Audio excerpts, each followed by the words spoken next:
Redefining broadcasting. Listen.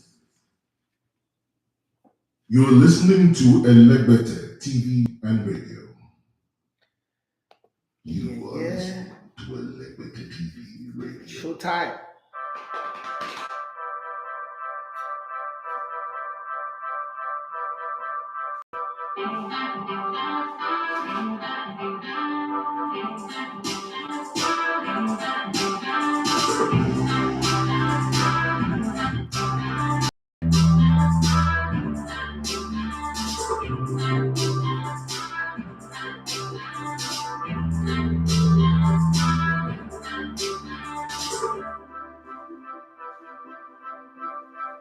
Kevin's collection shoes.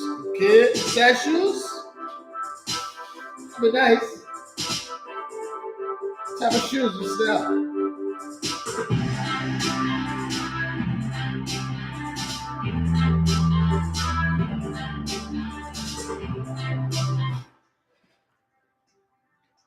All right, good morning and welcome to the Sports Buffet on Elevated TV Radio. It's another Tuesday without Emmanuel Sebastian here. So for those of you who wonder where's Emmanuel Sebastian is right now presenting the Ballers Award to Victor Osimhen for Nigeria footballers. Okay, so Victor Osimhen won 2 awards and they've been trying to track him.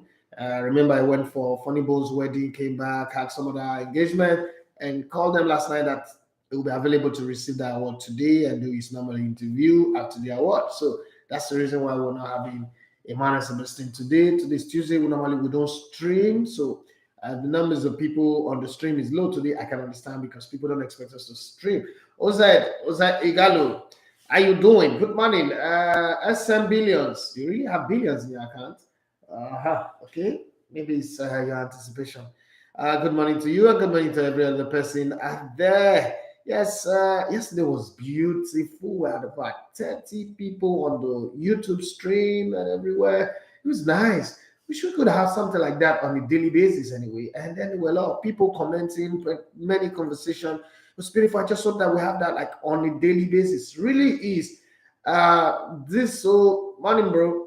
So this whole project works better if we all collectively get on board. Like I always say, don't be idle, don't just observe from the side, but be part of it. And congratulations to Jude Igalo, who won the league in Saudi Arabia instead. Not only winning the league, he is also the top goal scorer. You see, sometimes,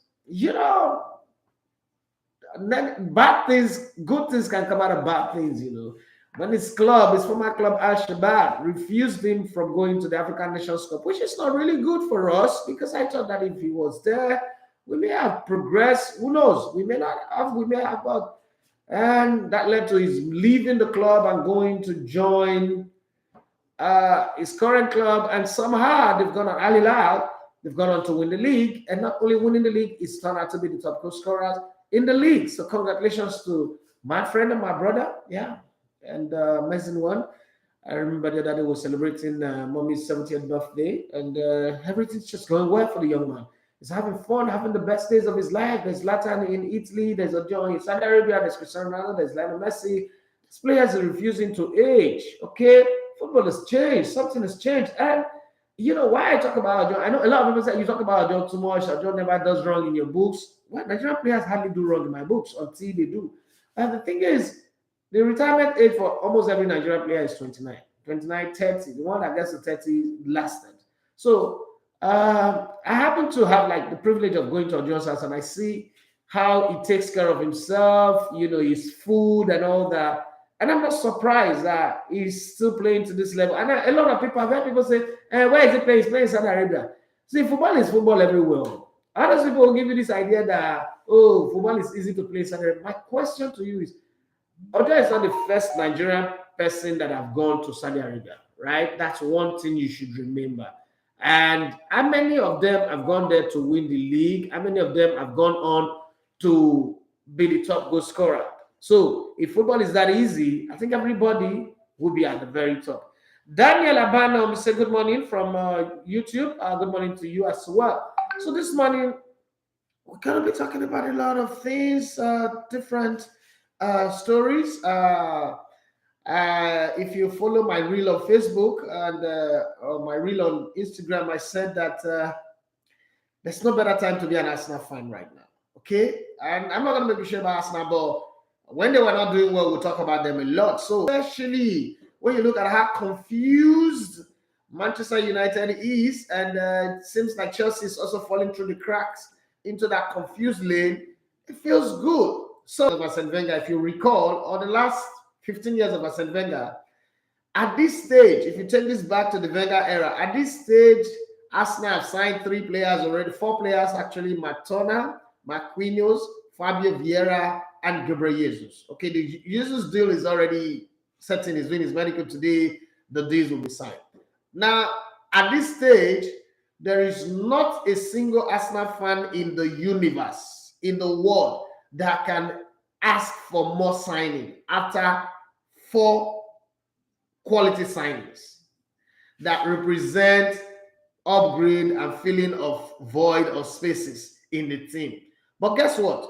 Arsenal have done all of this signing, and you're still hearing Arsenal is willing to pay 50 to 60 million for somebody like Rafinha.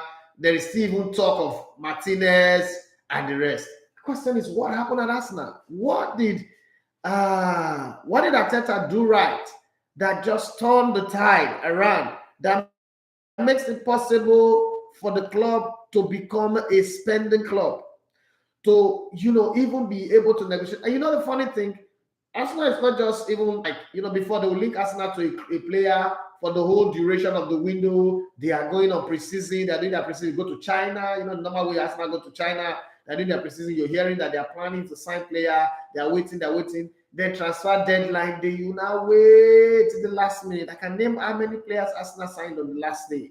And then they didn't have a good preseason. Arsenal will not start the season. Sometimes they get beaten by Manchester United 8-2. They get beaten by some club.